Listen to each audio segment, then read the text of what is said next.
Hello guys, good morning. সবাই কেমন আছো? আশা করি সবাই ভালো আছো। আলহামদুলিল্লাহ আমিও ভালো আছি। তো আমার ভিডিওতে আমি আগের ভিডিওতে দেখিয়েছিলাম মাছের, তো সেই মাছটা এখন রান্না করব। এই ছোটো মাছ রান্না করব হচ্ছে কচু দিয়ে। তো কচু দিয়ে ছোটো মাছ খেতে ভালো লাগে। তো এখানে আমি বাটা মশলা, পেঁয়াজ, আদা, রসুন যেসব লাগে সেসব মশলা দিয়ে, টমেটো দিয়ে দেন এখানে কচুটা দিয়ে দিলাম। কচুটা যেহেতু আমার খুব তাড়াতাড়ি সেদ্ধ হয়ে যায়, সেহেতু আমি কচুটা আগে ভাজলাম না, আগেই দিয়ে দিলাম মশলার মধ্যেই। দেন এটাকে ভালো করে কষিয়ে নিয়ে এই যে ছোটো মাছটা এখানে দিয়ে দিলাম। তো আপনারা যারা যারা আমার ভিডিও দেখছেন তারা তারা অবশ্যই অবশ্যই কমেন্ট করবেন।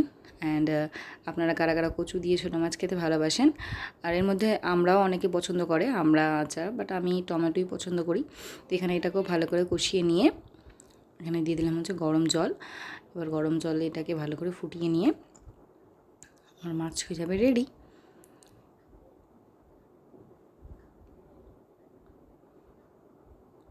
এই যে এবার চলে এলো খাওয়ার সময়। এই যে দেখতে পাচ্ছেন কচুটা খুব সুন্দর সেদ্ধ হয়েছিল। আর এখানে হচ্ছে এই মাছের ভিডিওটাও আমি নেক্সট ভিডিওতে নিয়ে আসবো, আপনারা দেখতে থাকবেন।